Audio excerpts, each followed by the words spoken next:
Hello everyone and welcome to the National Gallery on the occasion of the 4th National Indigenous Art Triennial ceremony. We are of course on the lands of the Ngunnawal and Ngambri people, this beautiful country, and it is a real privilege for myself and for my fellow curatorial team, Kelly Cole, Aidan Hartshorn and Peter Johnson, to have worked on this exhibition in this country, and I know I speak for all of the artists in the exhibition in thanking the traditional owners of this place of ceremony and this place of culture for welcoming us into their country. And of course we're so delighted to have Dr. Matilda House and Paul Giroir House as among this stellar group of artists exhibiting in ceremony. I have some, and I'd also like to say to hello everyone that's watching, not only here of course, but also from the comfort of their lounge chairs, those at home. It's a real pleasure. So, as I'm going to ask the artists to introduce themselves shortly, and as I will do now, to also describe themselves so that we are accessible for all audiences. So my name is Hetty Perkins. I'm an Aranda and Kalkadoon woman.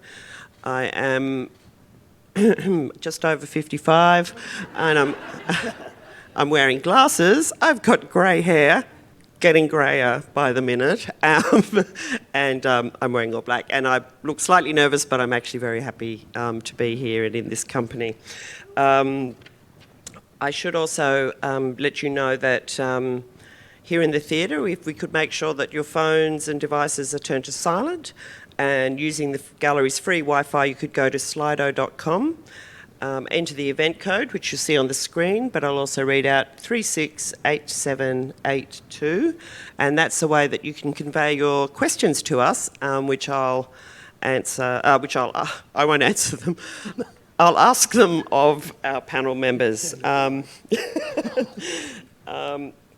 But if yes, and so yes, the Slido link is on the event webpage and also in the Facebook chat for those of you that are joining us by live stream. Okay, yeah, the nervous bit, it was true when I was self-describing.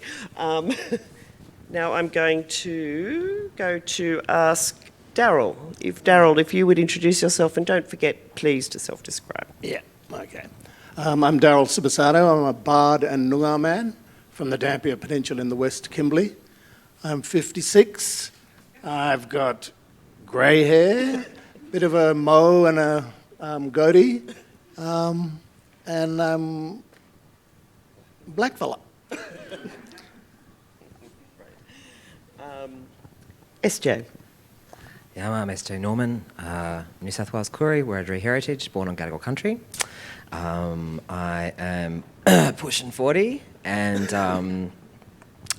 longish black hair, some handsome silver streaks inside there, fair skin, bare hairy legs, 14-hole Doc Martens and a black shirt, and I'm a non-binary transmasculine person, pronouns are he, him. Thank you. And Joel Bray. Hi, my name's Joel Bray. I'm a Wiradjuri man, Duran clan from the Rileys up around Dubbo. I have blonde hair. I didn't get the memo about all black, so I've broken it up by wearing a white singlet with some baggy grey pants and some black shoes. Yeah. And you're all gorgeous. How are you? Thank you. So I might just start by asking you all about your work. Just if you could, describe the work that you've made for ceremony and, what it was about the idea of ceremony that compelled you to make the work. And if you could give a little bit of a description for all of our audiences, that'd be fabulous. Who wants to go first? Oh, SJ, apparently. Get it done. No, so does that know who it was? You want to go first? No, Darren just looked at you. Oh. Throwing me under the bus. All right, so I just have to apologise in advance if I'm super rambly and if I fall off my chair, it's just because I've had a really, really long day performing and I've come straight out of that room and into this panel, so I am busted tired. So I'm sorry in advance if I'm slurring my words. I'm doing a work called Bone Library. Bone Library is a few things. Bone Library is an installation work. It is a generative sculptural installation work. It is a long durational performance, working with languages. Specifically, in this case, we're working with Walgaloo language, which is my collaborator for this iteration of Bone Library is Aidan Hartshorn, who is Walgaloo man. Yeah, there he is.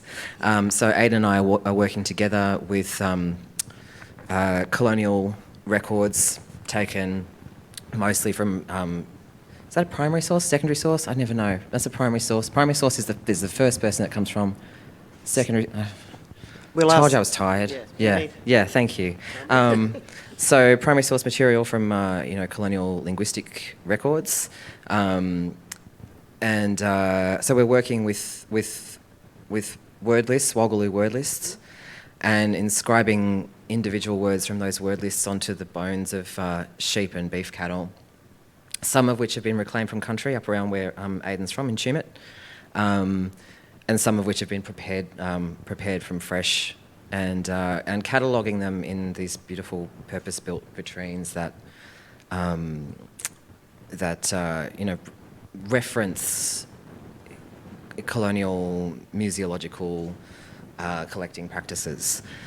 What was the rest of the question? I think that was Is that enough? Okay, yeah, That'll do that's for it. now. That's what I'm doing. Your turn. Me? Daryl. Yeah, my work is called Ngarigij Mor.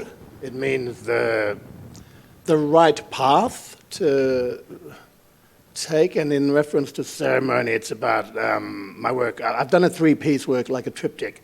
It's in lead neon, so they're about 2.5 meters high, 3 separate pieces, and they represent different aspects of the ceremony, but the whole work actually is talking about ceremony as a whole, as in your life. So the three pieces represent the location that you're at, the path or the activity that you're doing throughout your life, and who you are, how you fit in that, in the whole sort of ceremony of life, I guess. Yeah. And they're all lit up.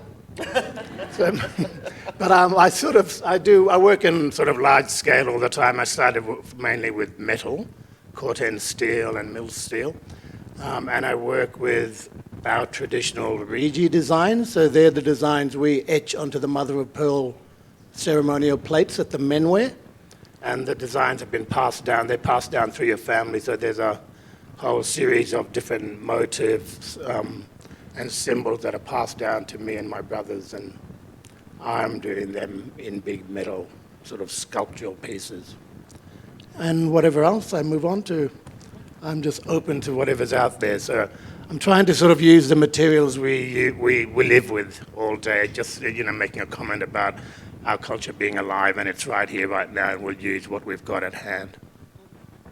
Yeah, well said. And Joel? The work I've made is called Giraro Galingana Giri, which is Wiradjuri for The Wind Will Bring the Rain. It's a 7-screen multi-channel video work, shot all up on Wiradjuri country, around Wagga Wagga and the Riverina. And most of the footage has me kind of dancing, inhabiting each of the different locations we shot on. And the work is a kind of like meditation, I guess, on country and the ancientness of country and the enduring cycles of nature, like storms, like wind and rain. Or, when I was down there, it was shortly after the Murrumbidgee had flooded. So there's kind of these ancient cycles of water, I guess. And yeah, so it's a meditation on that and finding succor, finding solace in zooming out enough, I guess, to if you look at things from country's perspective, actually, she's going to survive. She'll survive anything we do to her. So yeah, I find solace in that. And you employed an interesting technology, didn't you, with imaging yourself? Yeah, so So we basically used green screen. It's green screen technology. It's called chroma key. So basically, like in post, you can key out any color, and so we painted me in pink paint. Pink being a color that didn't often occur in the landscape, and then we shot other footage. I'm going to say we. I worked with filmmaker James Wright, who I've collaborated with on a bunch of earlier works. But this was by far the biggest work we've done together. And so James, we painted me up, and then James in post kind of chroma keyed out that pink and replaced it with other footage that we shot of various locations, like textures like water and the wind in the trees and things like that. And so it's a nod to ceremony. It's a nod to the way we've always painted up for ceremony, but it's like I'm painted with country. Like the terrain is painted onto my body, as a kind of another kind of idea thing that evokes for me is the way like blackfellas who don't live on their own country, the kind of who have this diasporic experience, how we carry the memory of country with us. You know, every time I go back and I hear the particular combination of crows and cockatoos that is like, you know, a smell of the drooping wattle, or like the things that I go, oh yeah, my body remembers this place and aches for this place. So I guess, yeah, just talking about that. And that was, sorry, I will get back to you, but that was the title. That's what the title refers to, doesn't it? That physical experience of country when you were away from country. Yeah. So when I was like in lockdown, especially because we couldn't get up across, because I live in Melbourne, in Naarm, and I couldn't get across the border to visit home. So one of the things I would do if I saw on the weather map that a storm was coming down from Wiradjuri country, I'd go and stand in the storm and let the water kind of wash over me, and kind of that was one way I could connect, with my country, was through the water of it. So that's why the work's called The Wind Will Bring the Rain. Yeah, it's a wonderful story. SJ, thinking about your work, and I know you're performing and you're tired and you're probably inhaled bone dust, but you'll have a fabulous voice like Daryl's before too long. But the process or the performance of this work, it started a long time ago, didn't it? Was it 2007? Yeah, I think the very first version of Bone Library was on Wurundjeri country, and it was at the City of Melbourne Library, and we worked with Waiwarang was the language of Wurundjeri people, and that was back in it was 2010. It was 2010, long time. Been doing this, so it's a funny one because obviously, I work with extended duration, and there's a few ways that we can define that terrain, right? And you and I have had big yarns before about ceremonial time, small c ceremonial time, and the idea of kind of ceremonial temporality and how it's not it's never based in spectacle, it's based in process, and so it's always this kind of question where the temporality that I'm aiming to engage in this work is long time, like long durational, so it's like, I told you I was going to give really circuitous responses. I'm sorry, I'm so tired.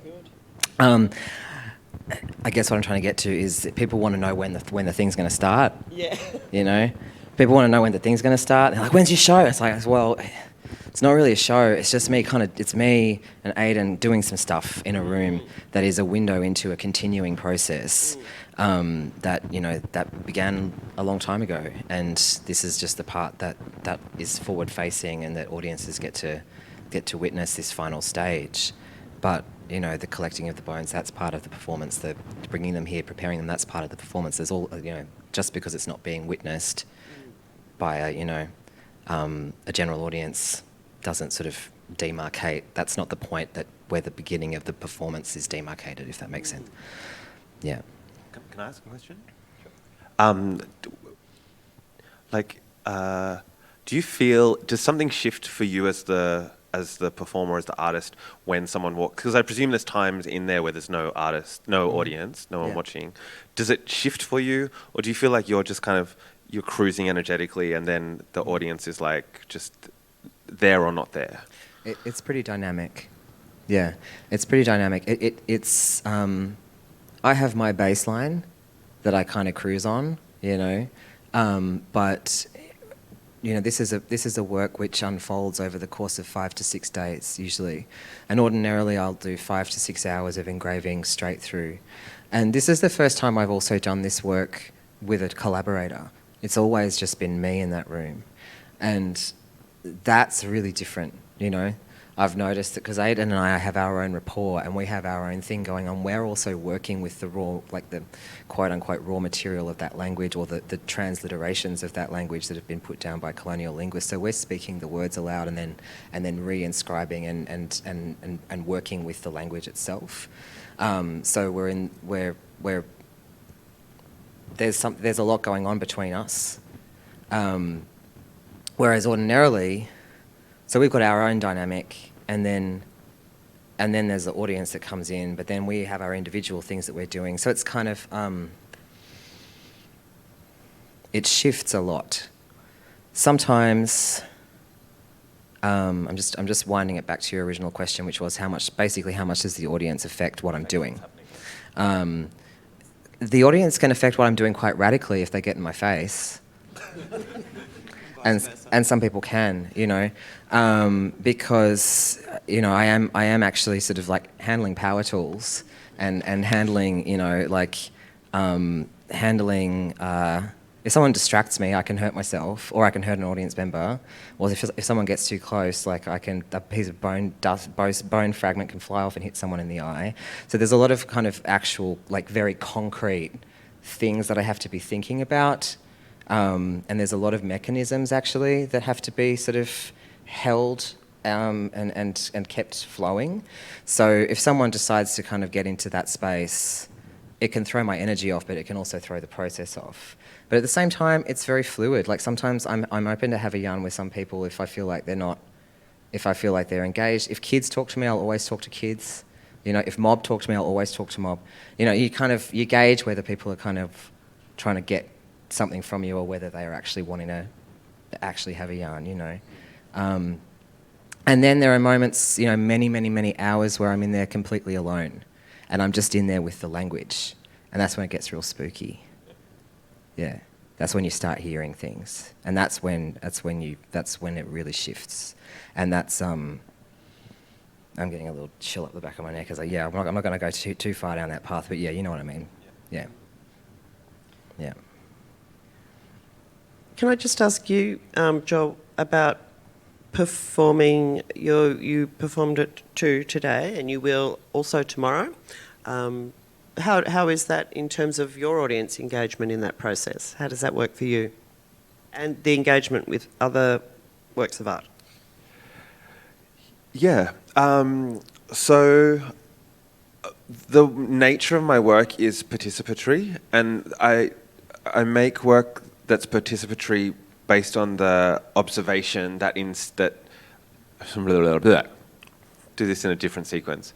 I consider the performance work I do to be an extension of the thousands of years of history of Wiradjuri ceremony. And one of the observations I have about ceremony is that there's no such thing as an audience in the European sense of the word, like a group of people who passively sit there and consume what you're presenting. In fact, that's an innovation for the roots of European theatre are ritual. You know, you look at ancient Greek theatre, whatever. So I actually feel like it's more like returning to the original, actually. Even witnessing is a form of participation.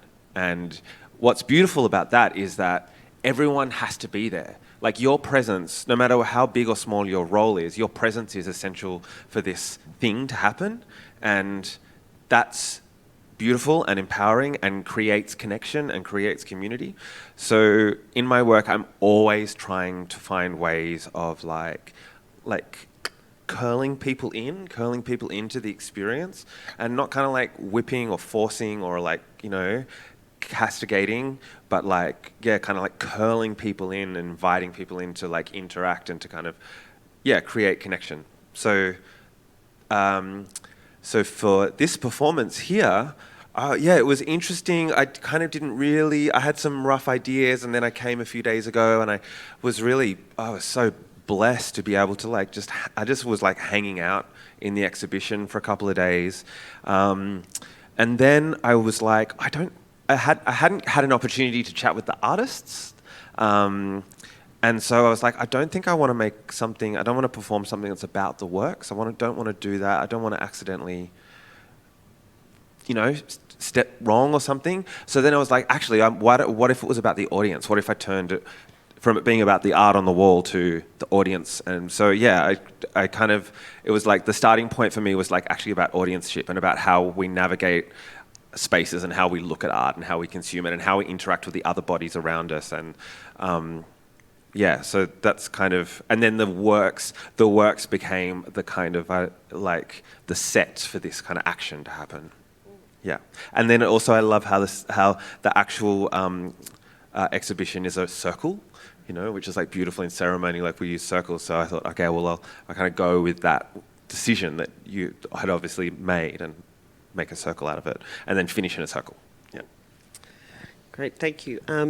Daryl, this obviously touches on this idea of who does what and audiences and roles in ceremony, but I wanted to, before I sort of ask you about that, you, when you first came to Sydney, you were a member of NASDA, the dance company, and some very celebrated dancers and yourself.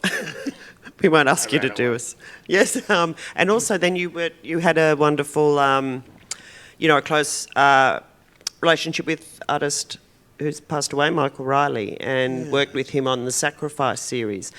How do you see that experience flowing into your work now? Okay, so when I first came to NASDA, that was like 1985 or something, and there were a lot of the dancers that came out of there, and now they were with Bangara, and they established Bangara. Russell Page and Stephen and all of them were there. But at that same time, when sort of NASDA was just kicking off with all these sort of brilliant people who became amazing dancers anyway. Half of them had never danced before. They started dancing when they were like 16, 17, 18, when we got to NASDA, really. But at that same time, there was a lot of activity happening in Sydney. There's a whole big sort of movement of young Aboriginal people in the arts and in politics. So Bumali was happening then, Koi Radio was getting off, Tranby was down the road. So this is how you mentioned Michael Riley.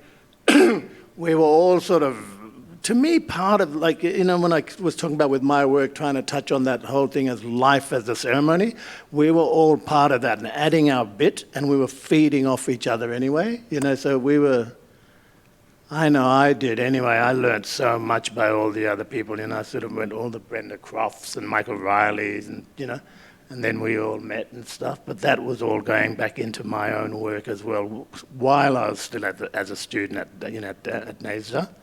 And then I just moved into, visual arts and more sort of management and producing stuff. But it was with all those different people doing their little pieces, their bit, And we all crossed paths all the time. We were all traveling that same path, Yeah, met amazing people and lost some really beautiful people. Yeah, we did. Let me take it back to you, Joel. You were talking about consultation, obviously, with your work and the locations you filmed. Can you tell us a little bit about those? And I can see there are questions coming up, and I will get to them. But, yeah, working on Wiradjuri country and what that process was, please. Yeah, so the filming was, we filmed around Wagga Wagga and the Riverina, and it's been this really beautiful process. That's not actually where my family's from, we're more north. But I was it was Ian Artie-Collis, who works here at the gallery, introduced me to some of the aunties and uncles there. And over the last year, I've been, building a really beautiful relationship with that community. And they were just super generous. And the elders allocated Uncle James Ingram to kind of be our escort. And we had this like consultation process before we even went up, where we were talking about, and the aunties and uncles got real good at Zoom. It was amazing, and so like, you know, like specific sites that were chosen. You know, the aunties gifted me the use of not actually the women's site, but kind of above it. And yeah, and you know, if you look at the work, there's like scar trees and there's boundary trees, like where like they were making like diamond shapes and stuff. You can see them in the background. That was really like an important part of the work. So yeah, like one of the best things to come out of this project is actually those relationships. Yeah, it's certainly true. And we at the gallery, of course, are very grateful for that support. One of the things that we've done with the artworks in this exhibition is added a cultural credit to works that have been commissioned to acknowledge, you know, people, for instance, that have supported the artist to make their work. So I think that's a really, you know, appropriate thing to do. Now I want to sort of do a bit of show and tell, or I'll do the showing, you do the telling, about your beautiful book. Speaking of words and writing, as many of you will know, I'll do my best hand modelling. My publisher's going to love you. Hey? My publisher's going to love you. Oh, I just want you to love books. me. I just want you to love me. Oh my goodness. You with your autofictional resonances, dark wit and swagger. I don't know why they wrote autofictional. It's not autofictional at all. I mean, there is one essay in there, actually. That's actually, there is one non-fiction piece in there. Is there? I'm not going to tell Okay. you which one it is, though. Well, this book is a series of beautiful short stories, which I haven't read because I'm way too windy to read scary stories. But how does this relate to your practice? So, okay, so the audience coming to ceremony is seeing your performance work, and you're also an author. Please explain. You know what? I hate answering this question. I know, but yeah, I know. I'll ask you those ones in a minute. Push my buttons. Look, it kind of, it does and it doesn't. You know, on the one hand, it does because it's all my practice. You know, but my work as an author feels to me to be quite separate, in fact, from my performance and my visual arts practice. They're entwined, yeah, but they're different. They're different processes. For me, they're different headspaces. They come into them at a different frequency, and so in many ways, there's a bleed between them, and of course they talk to each other. You know, they're all coming through my body and my lens on things, and you know, I'm the cipher for all of them, but they're different. They're different, you know, and you can definitely trace thematics and threads, and you can see things, repeated themes, or you know, loops or motifs like turn up in different pieces of work across genres. But I'm pretty promiscuous in terms of my methodologies and my interests and the forms that I engage in my work, and writing is just another thing that I do. Same as I make jewelry, and I make, I'm carving some bones today, and I've also trained in performance and different aspects of performance, and I've worked with sound, I've worked with video, it's like I kind of do a lot of different things, which is pretty, not uncommon for blackfellas, so we don't have the same. It's just generally been my observation of my peers is that we don't have a lot of the time the same kind of really, understanding of these kind of very discrete categories between disciplines. Like we tend to be quite wildly interdisciplinary, and so I guess that's an answer. Yeah, that's a very good answer, and good opportunity to look at the book. Yeah. With Jenna Lee's beautiful cover. Yes, stunning cover. Yeah. Another. She's Wiradjuri too, I reckon. I think. Is Jenna here? You here? No, she was here last night. Yesterday. Yeah. Beautiful cover. Also did Jazz Money's cover, and yeah. Yes. Oh, Jazz Money's, yes. How to Weave a Basket. All available in the art store. All available in the bookstore. $29.90. Where all good books are sold. How much is it anyway?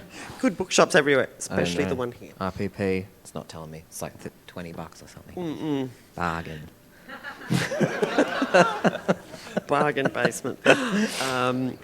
Speaking of being moving around and working in different ways, which of course is something that ceremony is also about, is it brings together many different art forms, ways of being, ways of speaking, ways of participating. Joel, when I invited you to be part of ceremony, I was a bit surprised when you said you'd do a film work. Can you tell us? Yeah, I thought so. I thought, yeah, you were like nudging me one way, and I was like, nah. Stay in your lane, Joel. Right? Yeah, I mean this work took a big meander. I think it was a COVID thing, like, because when you spoke with me, like not initially, but when we restarted the conversation, I had started to pivot, like, and I was like making, work on my iPhone in my kitchen, like all my peers were at Weren't the time. we all, babe? Sorry, Weren't we all? well, exactly. Glory days of the online pivot. Sorry. Yeah, and then I was like, yeah, I was interested in the screen. I was interested in, like, I was kind of like nutting it out and trying to, like, figure out how I might redeploy, like, my methodology for live performance to the screen. And so then when you came along, you were like, oh, would you ever do something for a gallery? I think that's kind of where I was at. So that was what got interested. And I thought it was going to be a once-off. I thought it was like, yeah, this will be a COVID thing, and then I'll go back. But I've really enjoyed it. Like, I've really enjoyed it. I'm surprised how much I've enjoyed making work for screen, and I'm going to do more of it. And how involved were you in the soundscape that accompanies the images that we see? So Dan Nixon's the composer, and we've worked before, and like I can be really light touch with him.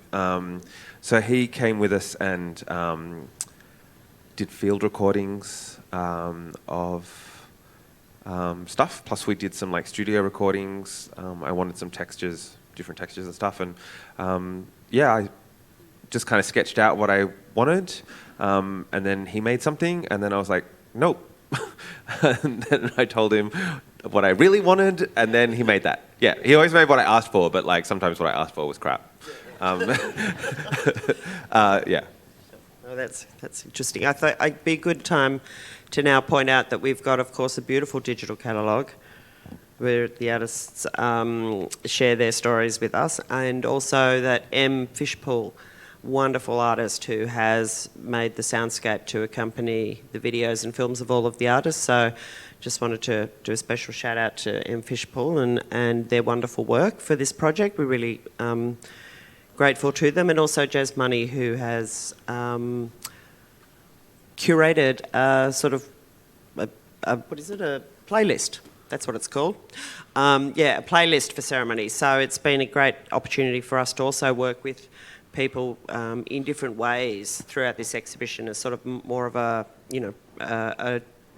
not sort of just keeping you to things on walls, and of course that's been part of moving works outside of the building, beautiful tree scarring, Nicole Forshu's beautiful Healing Mist, and of course Robert Fielding's Car on the Lake. Daryl, there's a question for you here, which says, your work looks like meditative symbols. How do they relate to the individual? And I think it's a good question, isn't it? Because the way you drew these was a particular way. Yeah. So as I said before, like these symbols are passed down through your father's line, so it goes through the men's line. So now they're all the symbols that are sort of they're not owned, but they are part of my brothers. We all can do them, and we do different sort of versions of them. There's slight differences. We stick to the main sort of form of it, but then the individual artist or brother you'll notice it with some of my brother's work is downstairs in the shop. So he's done the regees, the actual, and carving them into the pearl shell. And there's some on there that, I don't know if people are familiar with the work I've done before, but some of those, he's done some of them. But when you look at them, there's slight differences to mine. So further on down the track, I guess, this is where the person fits into these designs. It's like as we go further down with our sons and grandsons and blah, blah, blah, sooner or later they'll be like, if you see one of the grandsons work, you'll know whose grandchild they are because it's going down that line. So it takes that, not your family line, I guess, but it's all your brothers anyway, but it's that particular father or whichever brother you are. And with the work for ceremony, that was, the third one is Jimogomol, which is a warrior symbol, but I just use that as a sort of metaphor for a person, your position within the community and within that environment. Yeah, and so that's where it's very personal, this whole ceremonial thing, and the work I did. It's about your position within the community, within your group, your status, whether you're initiated or not, and where you're located, so yeah, and which path you're on, how far you are on that journey. And on some occasions being choreographed, directed on that journey too. Yeah, you'll see in the middle one, which is more, that's the path. There's the semicircles and the dashes. They're elders. So there's an elder woman and an elder man that will always be following you. They're usually, for us, it's your aunt and your uncle, not your mum and dad.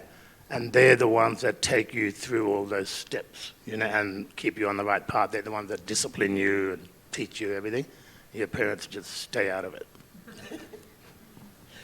And the other thing that we talked about was the three lines, wasn't it? It was the symmetry and the use of three lines. That's a very important part of the design. Yeah, so with the Bard people, Bardi Jawi people up on the peninsula, so that's those three symbols. They're evident in our body paint, but also in the scarification across your chest for both men and women.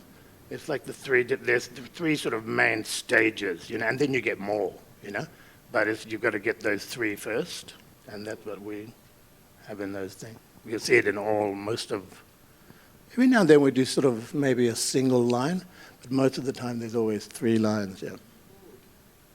And that favouring, the symmetrical thing is really quite distinctive, isn't it, too? Yeah. It's interesting that, as you say, with the scarification, because of course it's something that is with an old lady who passed away, Bojungali's work in the exhibition, that Gamera is also that, scarification. Yeah. Okay, I think we might ask him some more questions. So for all of the artists, can you talk a little bit about the power of performance and why performance and not another form? Who wants to go? Why performance? Joel. You could also, because I know that you were very inspired by kind of happening upon a flock of birds. Yerevan. Yeah. So, there's a kind of like creation story to how I became a dancer, like a kind of personal mythology. It's one of those stories that I've told so many times. Like I think it's mostly true. So I was at uni studying a degree, not particularly engaged. I was a nerdy bookworm of a kid. I didn't do any sport. I didn't do any anything artistic. Didn't do anything musical, but I did discover dancing, and I on the dance floor, as in So, and it was kind of wrapped up in coming out. And then I was at a queer students conference in Bathurst, which happened to be Wiradjuri country, and we'd partied all night, and then everyone fell asleep, and I was left standing in this student common room with all these student activist types kind of sleeping on the floor. And so I decided to go outside, and I came to the bottom of a hill, and on top of the hill was a tree without any leaves, and swooping through the tree and amongst each other was a flock of small birds, and I don't know exactly what they were, but in hindsight, I think they were a yiraban, which is the welcome swallow, and which, as a pun, I love as well. So I watched them for a while, and I watched, and there wasn't any kind of like reason for what they were doing. They weren't like feeding or breeding or kind of like doing any of the kind of Darwinian evolutionary things that you expected from animals. They were just like dancing, basically. And I was like, I'm going to do that. That was the moment I got inspired. On Wiradjuri country by these beautiful, beautiful birds. And still like, hands down, guaranteed, they're common, they're everywhere over this continent. Hands down, the first bird I see whenever I like arrive in a new place is the welcome swallow, like within minutes, normally on the tarmac. Yeah, they always come and greet me. And in some ways, my choreographic practice is the impossible mission to recreate the flight of birds. I keep on making works that try to recreate the flight of birds and fail because I'm not a bird.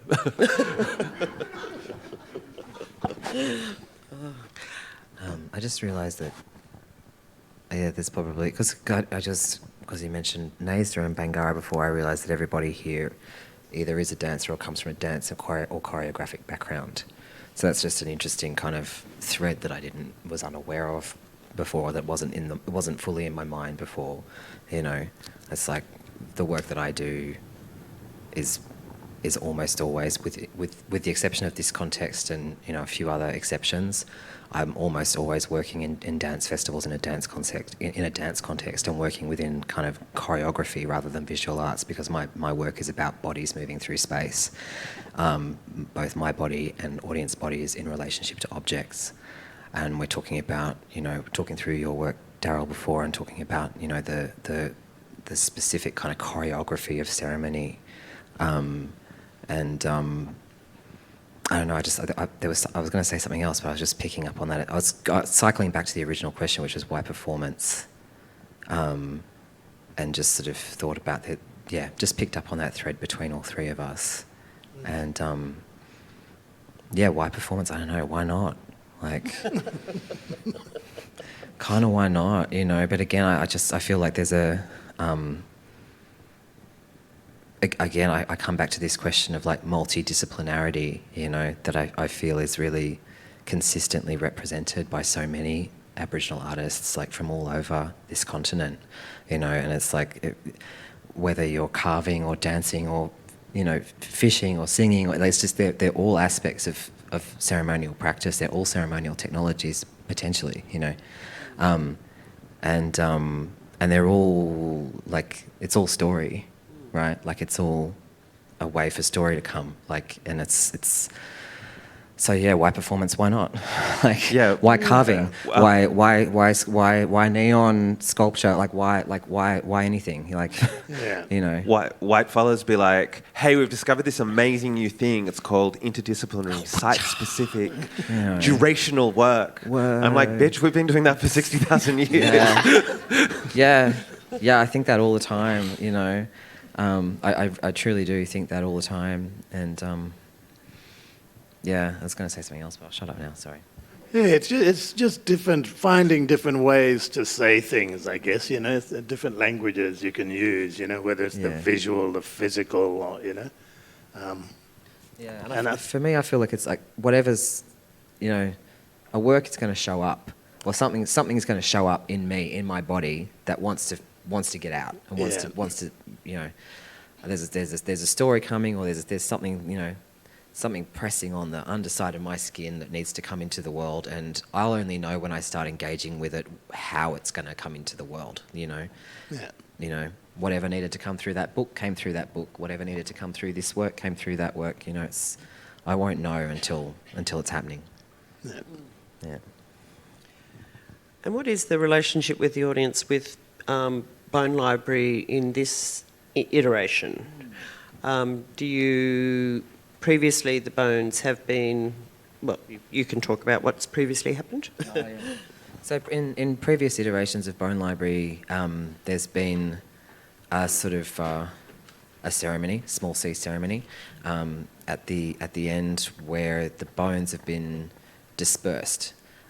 So with the permission of the custodians of that language and through a particular process, The audiences who have like come and engaged with that work over the course of its presentation and over the course of the process are come and they are given a bone which they take into their trusteeship. So there is a floating, a floating collection of bones from this work that are held in the hands of individual audience members. The way that is done is, I don't want to sort of step through it because it's a little bit complex, and I don't want to eat up too much time, but one of the crucial things that happens in that dispersal action is the index cards are taken away before the audience come. Because, people who come and sit with the work over the course of the week or so that it's being performed, people will be like, they pick out their favourites, They'll see the word that means mother, or they'll see the word that means sister, or they'll pick out their bone that they want, and they get to the thing and they think they're going to get the bone that they want, and you're not going to get the bone you want, you're going to get the bone you're given. And we take the index cards away, so that the English translation is no longer there. Or the audiences are allowed to select the bone that calls to them, but you don't have the English translation. So there's a lot of my work is about really subtle power flips. There's take this fruit as my body, same deal. There's kind of like you think something's happening, and then there's a little, and a lot of that is to do with like sort of like this addressing this colonial need to possess and to own and to know and to acquire, and this is a work specifically about the acquisition of knowledge, or the preservation of knowledge, or the and about the ontological clash between different knowledge systems, and the discomfort of not knowing things, and so that action of taking the index cards away and then getting audiences to make a selection or to choose the bone that they're going to take home with them when they don't have access to what that word means, and they have to then go and do the digging and find the word list and look it up and find out what it means. That then means that they have to engage in a process. They have to do some work, and that that's an invitation to audience to become active participants in the process, and the idea of the dispersal and the temporary trusteeship, and it is temporary trusteeship, and those bones are given to audience members. That's a profound act of trust. The expectation is that those bones will be recalled, and that when they are recalled, you give them back. So I have everyone's names and addresses. If there's anyone who's got a bone, I know where you live. I may come for it yet. So the idea again is that that you are not hot, that you don't own this object. You don't get to fetishize this object. You don't own this object. You have a responsibility to take care of this object, and it's not about you. So that's challenging for a lot of white audiences. People get upset when they come in the room and they don't know how to find their favourite bone. They could get legit upset. Yeah, right. So that's just a little. An interesting thing, but that's also kind of about the idea of decentralizing knowledge, and it's an anti-institutional gesture. It's an institutional critique. The colonial project is very invested in holding knowledge in monoliths, like this, and so that's not how our knowledge systems work. So it's just something that gestures again towards a tension between. Between ontologies and the way that you even work with that material or understand that material. Whether or not we're going to do that this time around is uncertain. That's something that Aidan and I are working on. We'll make a decision together about what's going to happen to the Walgaloo bones, because we may or may not do that action. So we'll decide. We'll know when we get to the end of the process what we're going to do this time. Here's another question for everyone. Bodies are political. How do you feel about performance as a way of resisting or reclaiming power? Who's going to jump into that? How does it feel, let me suggest with you, Daryl, because your work is, you're up at home now, living on country. How do you, what does that mean to you? I mean, in terms of power and resistance? I don't know if there's so much, resistance, I guess. The really obvious thing for me when I moved home was the falling away of things, even my language was coming back. I knew the words were all in here, but when I was like living in the city or whatever, I didn't really have the opportunity to use the words, like a lot of it is associated with place, and the location, and when I moved home, that's why now, so I only started doing really focusing on my own practice when I moved home, in visual arts anyway. And it sort of took me to go home for all of that stuff to just fall away, all that Western learnt stuff, which had its place and its time, So I don't know, I guess that's where the power was it was always there, but it was just covered, It's like we cover our country in bitumen and cement and everything. The country's still there, you can get rid of the bitumen and stuff, whenever you want, really. But I guess that's is that what you're sort of asking, or? Not sure what I'm asking, but I do. I know what I'm saying, actually. Yeah.